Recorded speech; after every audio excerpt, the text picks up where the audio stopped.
No, le doy gracias al Señor por esta oportunidad, de verdad,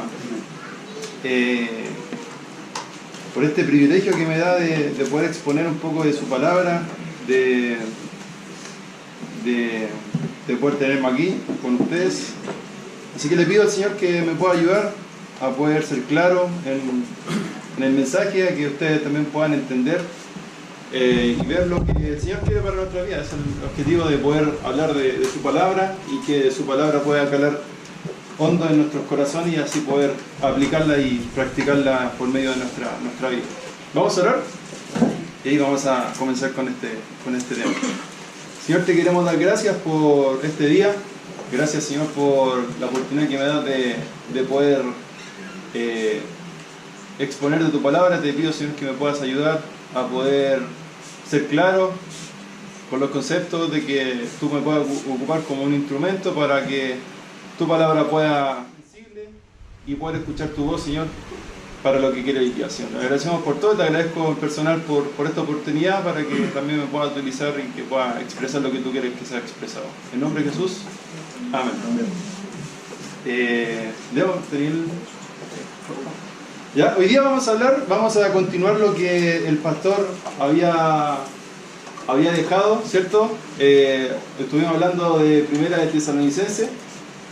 El pastor terminó ya la semana pasada con el capítulo número 3. Ya, y hoy día vamos a continuar con el capítulo número 4. Muchas gracias. Vamos a continuar con el capítulo número 4. Y antes de eso vamos a hablar un poquito del trasfondo. Vamos a repetir un poquito de lo que es el contexto para más o menos interiorizarnos, algunos que tal vez no han estado en todas las predicaciones, para que podamos saber de qué estamos hablando. Ya, el trasfondo de esta carta está en Hechos 17, y es cuando Pablo y Silas llegan hasta Tesalónica, hasta esta ciudad, a poder predicar de la palabra a esa ciudad. Empiezan a hablar de las buenas nuevas a la sinagoga que está allá en esa ciudad, y empieza a haber problemas con la gente, con los judíos. Habían judíos que recibieron la palabra, que creyeron en el Señor, pero habían otros judíos celosos de la ley, de las cosas que ellos tenían como por costumbre, y empezaron a hacer alboroto en la ciudad, empezaron a hablar en contra de Pablo y Silas, diciendo que ellos están en contra de César, que hay otro rey, ¿ya? Y este rey de lo que estaba hablando a ellos era Jesús, ¿ya? Y tenemos que darnos cuenta que para un judío la acusación, una acusación grave, es la blasfemia. Y es así por eso que el Señor murió, lo acusaron por blasfemo. Y para un romano, la acusación más grave que ellos podían tener es una traición al rey, o sea, tener a alguien aparte de César, que en este caso lo que están hablando los apóstoles era el apóstol Pablo por Jesús, que es el nuevo rey que estaban hablando ellos.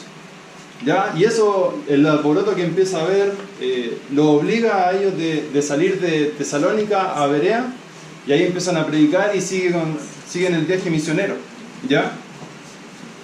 Por lo tanto, esta carta lo que va a hacer es poder volver a retomar el contacto que tenían Pablo con Tesalónica. Vamos a ver, o sea, ya lo vimos ya, cómo Pablo quería a estos hermanos, y es por eso que quiere volver a tomar contacto y les manda esta carta, ¿ya? Y esta carta se divide en dos partes. La primera parte está desde el capítulo 1 al 3, que es la parte que ya terminamos con el pastor la semana pasada, y hoy día vamos a avanzar con la segunda parte de esta carta, que es un poco más práctica.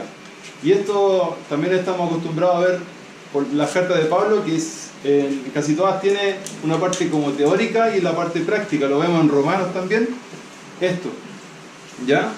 Y como la primera parte de esta carta hablaba acerca de cómo estas personas, los judíos que estuvieron en Tesalónica, creyeron a este Señor y se convirtieron de los ídolos al Dios verdadero.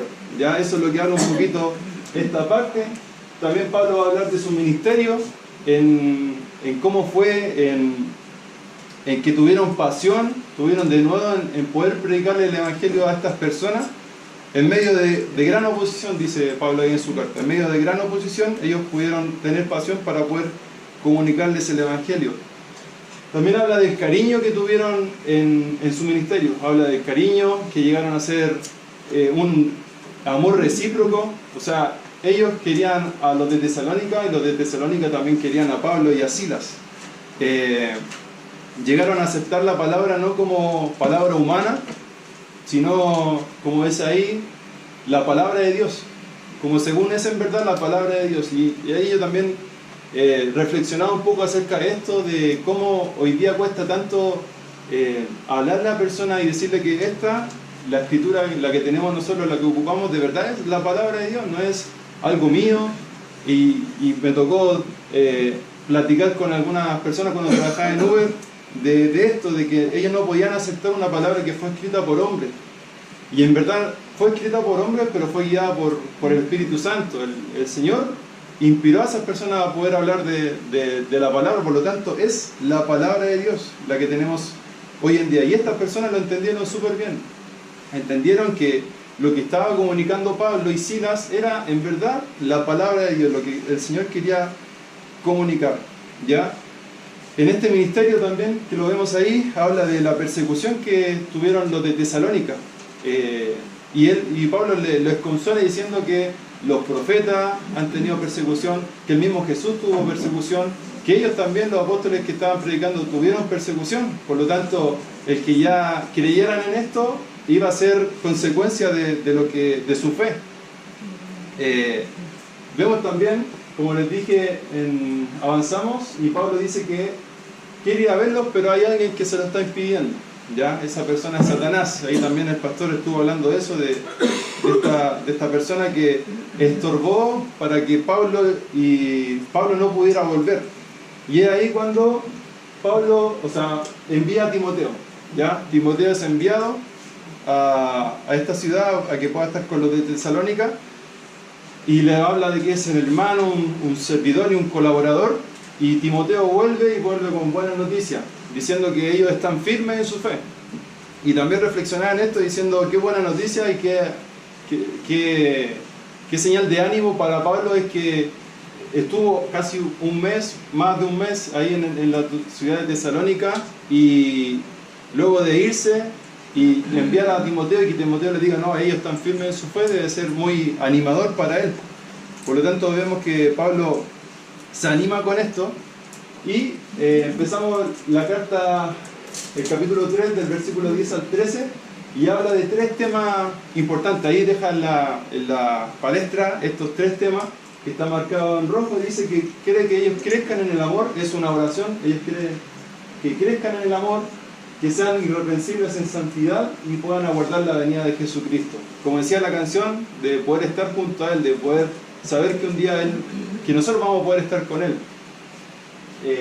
Entonces estos 3 temas toca al final, y de esos 3 temas que están ahí, del amor, de la santidad y de la segunda venida, es lo que vamos a ver en el capítulo 4 y capítulo número 5, ¿ya? Y aquí empieza, como les decía, como la parte práctica de esta carta, y Pablo va a hablar acerca de cómo nosotros debemos vivir esta vida que agrada a Dios, ¿ya? Cómo por medio del amor, cómo por medio de la santidad y cómo por medio de aguardar la venida del Señor podemos vivir esta vida que agrada a Dios, ¿ya? Por lo tanto, esos son los temas que les dije. Vamos a ver del capítulo número 4, versículo número 1 al 8, y el tema que vamos a ver hoy día es de la santidad, ¿ya? El primer tema que toca Pablo en esta carta es de la santidad. Ya vamos a leer los 8 versículos que están ahí en el capítulo 4 de Primera de Tesalonicenses.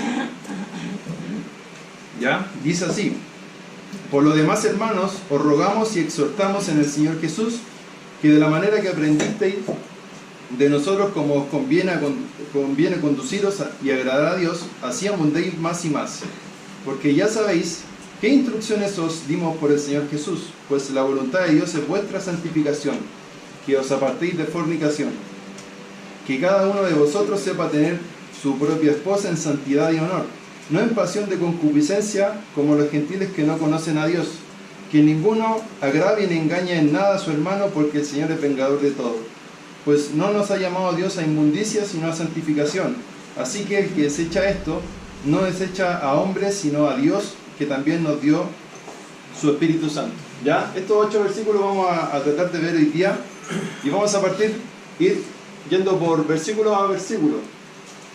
El primer versículo, ya lo leímos, dice: por lo demás, hermanos, os rogamos y exhortamos en el Señor Jesús, que de la manera que aprendisteis de nosotros, como os conviene a conduciros y agradar a Dios, así abundéis más y más. ¿Ya? Ese es el primer versículo que Pablo habla, y hay algunas palabras claves que es interesante de poder analizar y poder ver qué es lo que verdaderamente Pablo quería decir. La primera palabra que podemos observar aquí es el ruego. ¿Ya? Por lo demás, hermanos, os rogamos. ¿Ya? Y aquí el ruego tiene que ver con un llamado de Pablo y que tenga un efecto determinado. ¿Ya? Aquí lo que le está diciendo Pablo a los de Tesalónica es que por favor hagan algo, y ese algo tiene que tener un efecto. Y ese efecto lo vemos en el mismo versículo. En la segunda parte dice: como os conviene conduciros y agradar a Dios. Ese es el efecto que Pablo quiere introducir en la carta. Ese es el efecto de poder vivir la vida que a Dios le agrada. También encontramos otra palabra, y es exhortación. ¿Ya? Y me di cuenta que ruego y exhortación aquí son la misma palabra. Es una manera de enfatizar este mensaje. Y exhortación, ahí habla de animar a alguien para que siga un curso de conducta. ¿Ya? Y el mismo concepto. O sea, Pablo quiere que ellos puedan vivir esta vida en santidad. Ya ahí después va a ir tocando el tema de la santidad y cómo él quiere que los de Tesalónica puedan conducirse. ¿Ya? A mí me gusta también ver otras versiones de la Biblia para ver qué dicen también respecto a eso. Y la NBI me gusta porque enfatiza lo que Pablo estaba pidiendo. Ahí dice: les pedimos encarecidamente, les pedimos con fuerza, les pedimos que por favor hagan esto, ¿ya? Para que ese efecto determinado pueda conducirlos bien en la vida que Dios quiere que nosotros podamos vivir. ¿Ya? Por lo tanto, Pablo siempre está animando a las personas por medio de sus cartas a poder vivir esta vida que a Dios le agrada. Vamos a ver 2 Corintios 13:11. No deja ahí marcada su Biblia en 1 Tesalonicenses. Vamos a volver ahí. Pero vamos a ver cómo Pablo en estas cartas también anima a los corintios a poder vivir una vida que a Dios le agrade.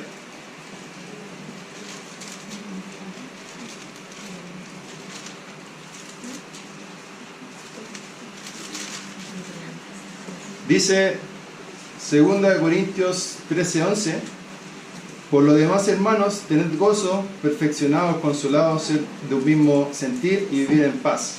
Y el Dios de paz y de amor estará con vosotros. ¿Ya? Ahí le está animando a los corintios a poder tener gozo, a poder perfeccionarse, a poder consolarse los unos a los otros, ser de un mismo sentir, vivir en paz. ¿Ya? Ese es el efecto determinado que estamos viendo acá. Ese es el efecto, por lo menos para Corintios. Ese es el curso de conducta que quiere lograr Pablo también con los corintios. ¿Ya? Entonces vemos aquí lo que Pablo quiere tener un efecto sobre ellos. Vamos a seguir con el versículo número 2, que dice: porque ya sabéis qué instrucciones os dimos por el Señor Jesús. Porque ya sabéis qué instrucciones. Y aquí instrucciones tiene que ver con un mandato, ¿ya? Y no cualquier mandato. Tiene que ver con un mandato de alguien superior. Y en este caso es el Señor Jesús. ¿Ya? Esa es la persona superior que nos manda. Y un mandato no se puede cuestionar, sino que se debe hacer. Un mandato es para poder hacerlo. Y ellos ya sabían las instrucciones y los mandamientos que el Señor Jesús, que Pablo por el Señor Jesús pudieron tener. Él les enseñó, como les dije anteriormente, por más de un mes. Por lo tanto, aquí nos damos cuenta de que las cosas que nosotros enseñamos por medio de la Escritura no son nuestras, no nos pertenecen a nosotros, siempre van a ser del Señor. En el club bíblico estuvimos hablando de recursos, de que nosotros no somos creadores de recursos para poder entregar a la gente, sino que somos distribuidores. El Señor nos entrega estos recursos y nosotros se los damos a la gente. Nosotros ocupamos estos recursos para poder entregar el Evangelio, poder entregar un mensaje, ¿ya? No son algo creado por hombres, sino que simplemente tomamos algo de Dios y se lo entregamos, se lo regalamos a la gente. Por eso es vital importancia poder entregar esto que tenemos nosotros, de poder hablar con una persona que no conoce a Cristo, porque el Señor nos manda eso, de poder entregar esos recursos que nosotros ya tenemos, que lo vivimos, y poder entregárselo a las personas que lo necesitan. Ya, por lo tanto, aquí las instrucciones que el Señor, que Pablo le indicaba, son instrucciones que aprendió por medio de Jesús. ¿Ya? Y aquí empieza, en el versículo 3, empieza a ser específico en lo que quiere lograr este efecto determinado, como le estaba diciendo, esta ocasión. ¿Ya? Esa es la voluntad que Pablo, esa es la voluntad de Dios que Pablo quiere lograr en las personas, que puedan seguir este curso de conducta, o que este efecto determinado es la santificación. Aquí, santificación se refiere a la separación para Dios. Yo me separo del mundo para Dios, que nos lleva a tener una conducta apropiada para alejarse de los caminos. Si nosotros nos separamos para Dios, van a venir solo el tema de poder conducirnos de manera apropiada, y va a venir también de la mano el alejarnos de los malos caminos. En la lectura que hemos estado viendo en el Antiguo Testamento, el Señor les manda algo al pueblo de Israel y les dice: si ustedes hacen esto, van a recibir bendición. Si no lo hacen, van a tener maldición, o sea, van a pasar por cosas malas, les va a ir mal, van a tener dioses ajenos que los va a destruir. Entonces el Señor es claro, desde el principio de la palabra vemos que el Señor nos manda algo, y si nosotros no cumplimos, simplemente nos va a ir mal. Y también me pasa mucho en el trabajo, como cuando estoy haciendo las clases de natación. Este último tiempo he estado trabajando con niñitos chiquititos, y la piscina de repente les pasa la altura, porque tienen 6, 7 años. Y yo les digo, no entren a la piscina sin flotador, o no entren a la piscina si nosotros no les decimos. Y hay algunos que son porfiados, y cuando están en el fondo, lo único que escucho es... Y ahí yo los saco, le digo: ¿qué pasó? Me desobedeciste, por eso te pasó lo que te pasó. Y eso es un problema del hombre, nuestra naturaleza pecaminosa de no acatar las órdenes que son para nuestra conveniencia. No es porque uno sea pesado, ni que quiere que los niños se bañen, sino que es por seguridad de él. Y es así lo mismo con Dios. Él nos manda algo para que nosotros podamos salir beneficiados de esto, de poder vivir una vida apropiada, de poder vivir una vida santa. Y aquí después vamos a ver en los siguientes versículos cuál es esta santificación, que si nosotros también no cumplimos, también van a haber consecuencias malas. ¿Ya? Entonces vemos que la voluntad de Dios para nuestra vida, el curso de conducta que el Señor quiere para nosotros, es que nosotros seamos santos, de que nos apartemos de fornicación. Y aquí fornicación, en la NBI lo traduce como una inmoralidad sexual. ¿Ya?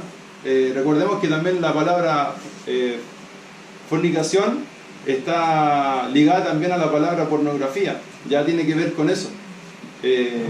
Y es una inmoralidad sexual, o sea, el Señor quiere que nosotros seamos apartados para Él, y eso también, si nosotros nos apartamos Él, va a venir de la mano a que seamos, que nos alejemos de la inmoralidad sexual. Obviamente, si nosotros estamos más cerquita de Dios, la inmoralidad sexual, la fornicación y todo ese tipo de cosas no deberían estar en nuestra vida. Y vamos a ver también cómo Pablo en 1 Corintios habla de huir de la fornicación. ¿Ya? Vamos a ver 1 Corintios 6:18.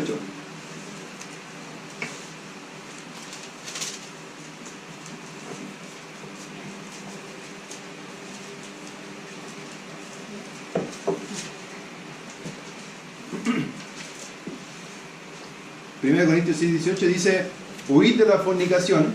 Cualquier otro pecado que el hombre cometa está fuera del cuerpo, más el que fornica contra su propio cuerpo peca. ¿Ya? Ahí Pablo le está diciendo a los corintios que huyan de la fornicación, de la inmoralidad sexual. Y también yo creo que, o sea, en el tiempo de los tesalonicenses, la carta, vemos que la ciudad donde estaban viviendo era una ciudad inmoral, lo mismo que hoy día pasa. Hoy día vemos la televisión, hay inmoralidad, vemos las redes sociales, hay inmoralidad. Lamentablemente estamos a un clic nomás de poder ver tal vez pornografía, que finalmente eso nos va a llevar a tener una mente más perversa, no tener una mente pura, una mente santa para el Señor, y que al final estas cosas nos van a afectar a nosotros. O sea, nosotros somos los que tenemos las consecuencias de ese tipo de cosas. Ya, por lo tanto, como les decía, la voluntad de Dios es la santificación, que nos alejemos y nos apartemos de la fornicación o la inmoralidad sexual.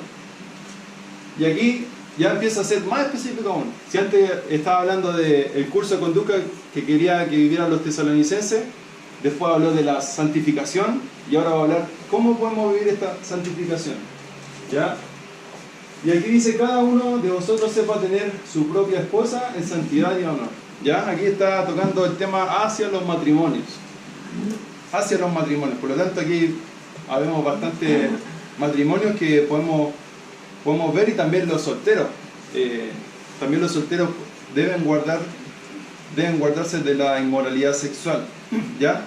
Y aquí vemos en la NBI, habla de que cada uno aprenda a controlar su propio cuerpo de manera santa y honrosa. Ya, esa es la idea, de poder controlar nuestros deseos carnales contra esta, como les decía, esta ciudad de inmoralidad que hay, de poder controlarlo. Y después al final nos va a decir que nosotros tenemos una persona que nos va a ayudar a esto, ¿ya? Que nos va a ayudar a esto, a poder controlar nuestro cuerpo, controlar nuestros deseos. Aquí Pablo revela en específico qué tipo de inmoralidad sexual. 1 Corintios 7, 2.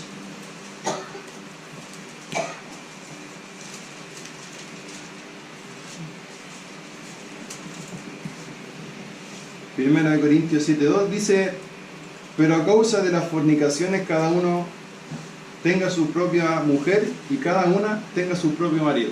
¿Ya? Aquí Pablo le está diciendo que deben guardarse en el matrimonio. Yo no puedo estar mirando para el lado, la Cami tampoco puede estar mirando para el lado, sino que cuando nos unimos, como hablábamos ayer, el tema del amor, que no es un sentimiento, sino que es una decisión. Yo decido amar a Camila, yo decido corresponderle a ella, yo decido serle fiel, yo decido controlar mis impulsos carnales sobre tal vez otra persona, pero yo a ella decido poder amarla, y así debería ser. En el caso de la esposa, en el caso tal vez de un soltero que tal vez quiere casarse, está en vísperas de poder tomar a alguien como esposa, de poder también decidir eso. No voy a caer en pecado hasta, o sea, nunca, en verdad. Y en el matrimonio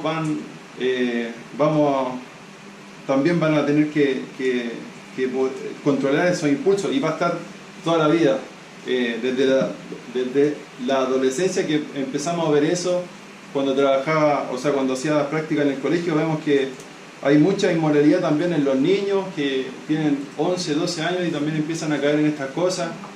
Y el tema de la inmoralidad ya no se trata tanto, ya no es tan mal visto que alguien esté de persona en persona, y ahí empiezan las enfermedades y esas consecuencias que finalmente nos afectan a nosotros como seres humanos. Ya, por lo tanto, como vimos, Pablo lo que quiere hablar acerca de la santidad en el matrimonio en esta parte. Vamos a pasar al versículo número 5, dice: no en pasión de concupiscencia como los gentiles que no conocen a Dios. ¿Ya? Recuerden, estaba hablando acerca de poder controlar, de poder tener una esposa, y aquí esta parte sigue, no en pasión de concupiscencia, ¿ya? No como los gentiles que no conocen a Dios. Y aquí el tema de los gentiles uno los puede hablar como las personas que eran no parte del pueblo judío, ¿ya? Pero aquí gentil, Pablo habla como un contraste a la iglesia, o sea, Pablo está hablando de gentiles a las personas que son inconversas, a las personas que todavía no han conocido al Señor. Por lo tanto, si lo hiciéramos en el día de hoy, los gentiles serían las personas que están fuera de nuestra iglesia, que no conocen al Señor hoy en día, ¿ya? ¿Y por qué dice eso? Les recuerdo también que les decía que en la ciudad donde ellos vivían había mucha inmoralidad. Entonces él está comparando con la ciudad. Él está diciendo, no caigan en la pasión de la concupiscencia, de los deseos carnales, como las personas que están viviendo a su alrededor, ¿ya? Santifíquense, sean santos en el matrimonio, tengan una sola mujer, un solo marido, y no como las personas que están a su alrededor, que tienen tal vez 2, 3 maridos, o están engañando, no sé, ¿ya? Pero a eso se refiere, a poder hacer diferencia en el medio donde vivimos. Y hoy día también lo tenemos que hacer. Hoy día es muy normal que tal vez en conversación de hombres, por lo menos las que yo tengo, o sea, las que escucho, no las que lo tengo, el tema de poder hablar de una mujer es común, o sea, y ahí vienen los chistes diciendo, oh, pero si tú tenías polola, ten cuidado que te van a pegar, pero no importa, dice el otro. Entonces son conversaciones comunes entre las personas y uno tiene que marcar la diferencia, no reírse, tratar de dar el ejemplo con nuestro testimonio y ese tipo de cosas, ¿ya? Vamos a Romanos 1:26, acerca de estas personas que se han entregado a sus deseos carnales y cómo le han nublado la mente. Romanos 1:26.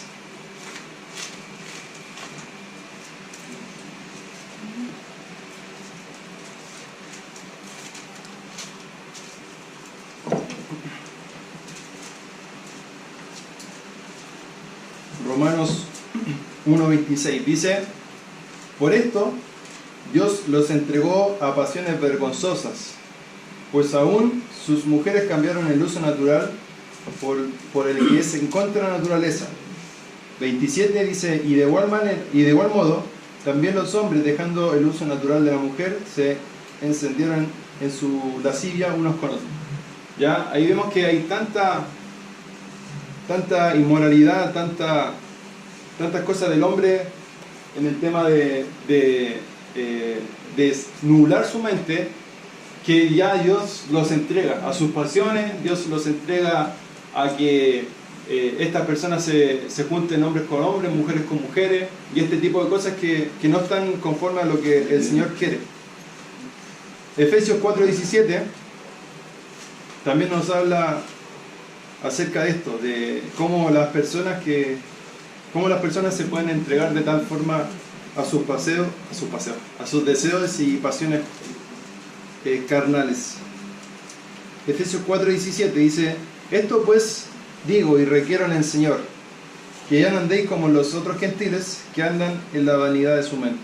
Ya, ahí también le está diciendo de que no anden como ellos, que puedan marcar una diferencia entre ustedes y ellos, de que puedan ser personas con un buen testimonio, que puedan andar como Dios quiere que andemos.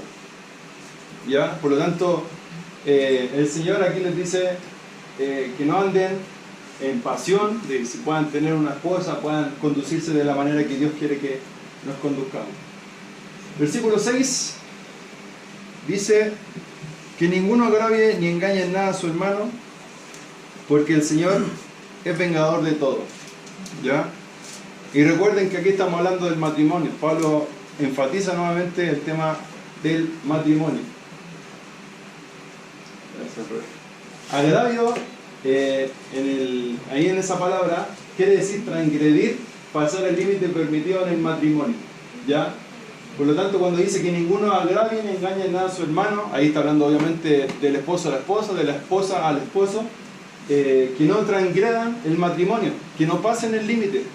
El Señor nos da reglas, nos da límites, como dice ahí, de poder seguir, de poder conducirnos en esta conducta, de no engañar a mi mujer, de no tener dos esposas, ¿ya? Ese es el curso de conducta que Pablo quiere que se establezca en ellos, de no mancillar el matrimonio. Y ahí habla bien Hebreos 13:4. Vamos a ver Hebreos 13:4 que nos dice sobre eso.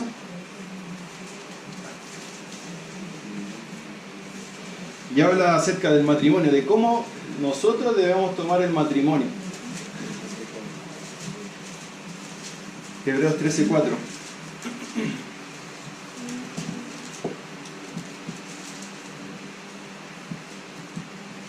Dice: honroso sea en todos el matrimonio y el lecho sin mancilla, pero los fornicarios y a los adúlteros los juzgará Dios.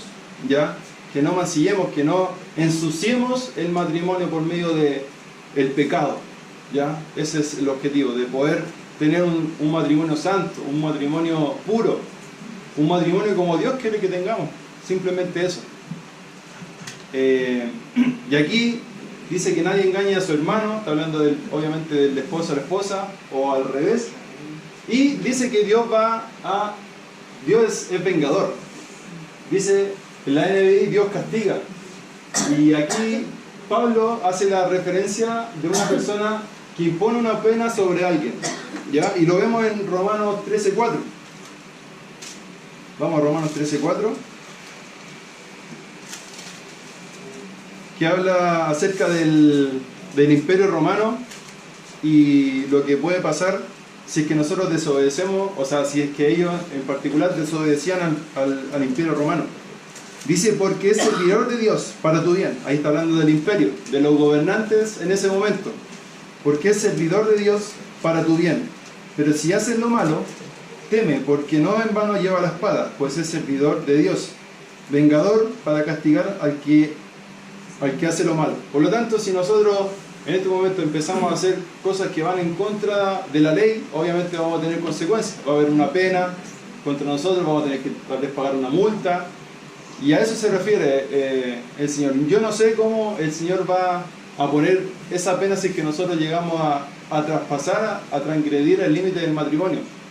No sé cómo lo va a hacer el Señor, pero Él en su infinita sabiduría va a hacerlo. Así que hay que tener ojo con esto de no mancillar, de no ensuciar el matrimonio, sino poder seguir lo que Él nos demanda. Versículo número 7 dice: pues no nos ha llamado Dios a inmundicia, sino a santificación. No nos ha llamado Dios a inmundicia, sino a santificación. Y vemos que aquí inmundicia habla de impureza. Ya eso es lo que se quiere referir el Señor Pablo con respecto a eso. Y vemos que también lo hemos visto en la lectura de cómo el Señor siempre está queriendo que nosotros podamos ser, por lo menos en el pueblo judío, de que puedan ser un pueblo santo, un pueblo entregado para Dios. Y eso lo vemos en Levítico 11, del 44 al 45.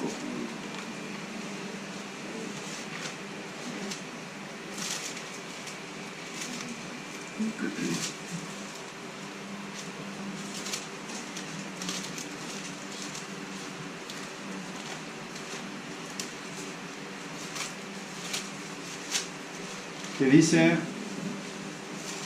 11 del 44 al 45, dice: porque yo soy Jehová vuestro Dios, vosotros por tanto os santificaréis y seréis santos, porque yo soy santo. Así que no contaminéis vuestras personas con ningún animal que se arrastre sobre la tierra, porque yo soy Jehová que os hago subir de la tierra de Egipto para ser vuestro Dios. Seréis santos, seréis pues santos porque yo soy santo. Ya aquí el mandato estaba diciendo acerca de algunos animales que el pueblo de Israel no podía comer, y si ellos guardaban esto van a poder ser santos.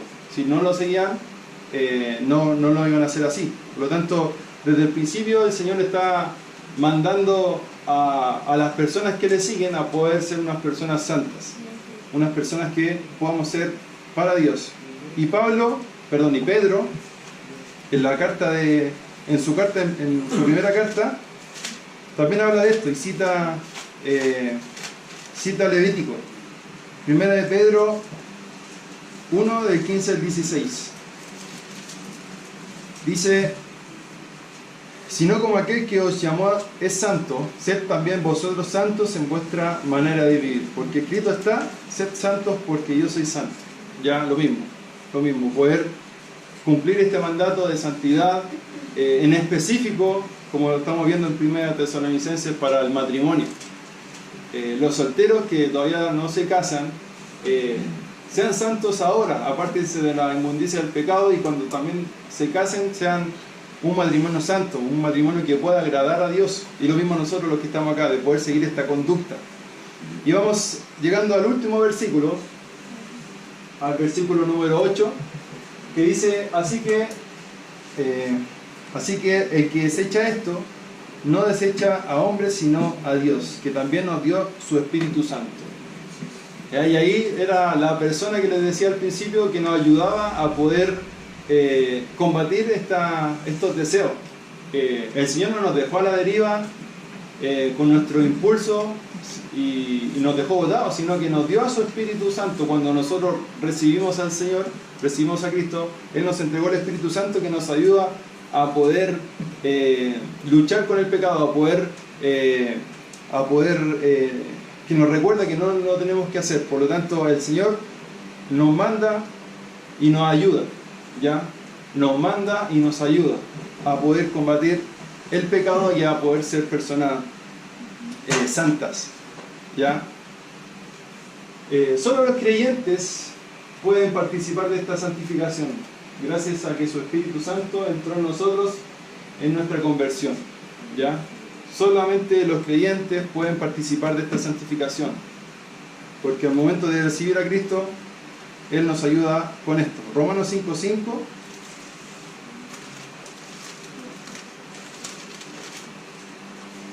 dice: y la esperanza no avergüenza, porque el amor de Dios ha sido derramado en nuestros corazones por el Espíritu Santo que nos fue dado. ¿Ya? Porque el amor de Dios ha sido derramado en nuestros corazones por el Espíritu Santo que nos fue dado. Por lo tanto, el Señor nos ama tanto que nos entregó a este Espíritu Santo para poder luchar con el pecado y poder ser personas que le puedan honrar por medio de la santificación. El Espíritu Santo nos permite controlar nuestros deseos y vivir la vida que agrada a Dios, ¿ya? Por lo tanto, esta manera de vivir que vimos en el versículo 1, esta forma de conducirse, tiene que ver con la santificación, de poder ser personas santas, poder ser personas puras, ser personas separadas para Dios, por medio de lo que hacemos, ¿ya? Y aquí dice algo interesante: ¿quién desecha esto? No desecha a hombres, sino a Dios, ¿ya? No desecha esto sino a Dios. Y recuerden, los de Tesalónica entendían perfectamente que la palabra que Pablo le estaba hablando a ellos era palabra de Dios, no era palabra de él, no era palabra humana. Lo que les hablo ahora no es palabra mía, sino que es palabra de Dios. Por lo tanto, si nosotros no queremos vivir la vida que a Dios le agrade por medio de la santificación, no me están tal vez desobedeciendo a mí, sino que están en contra de lo que el Señor manda por medio de su palabra, ¿ya? Y recuerden también que Él va a castigar, no sé cómo lo va a hacer, pero Él va a castigar, este pecado va a tener consecuencias en nuestra vida. Y finalmente, para concluir, después de haber hablado y leído esto, ¿cómo vamos a vivir esta vida? ¿Vamos a seguir viviendo en impureza? ¿O vamos a empezar desde tal vez hoy día a empezar a tener santificación, a poder vivir esta vida que a Dios le agrada por medio de eso? Y obviamente, si lo hacemos, si somos pro Dios, vamos a poder vivir la vida que a Dios le agrada. Vamos a poder vivir de acuerdo a lo que Él manda, y vamos a poder tener una vida feliz, una vida con gozo, a pesar de las circunstancias que pueden pasar, a pesar de los problemas que vamos a tener. Vamos a estar confiados de que el Señor va a estar ahí con nosotros, que su Espíritu va a estar con nosotros ayudándonos, enseñándonos, y haciendo que el pecado y todas esas cosas que nos afectan no puedan tener cabida en nuestra vida, y poder ayudarnos en eso. ¿Ya? Vamos a orar, vamos a terminar esta parte. La predicación no sé si fue cortita, no sé. Ah, ya. La primera. Ya, pero espero eso, que por medio de estos pasajes nuestro corazón haya podido ser tocado, de que podamos vivir, como lo dije 1000 veces, de poder vivir la vida que a Dios le agrada. ¿Ya? Vamos a orar y terminamos.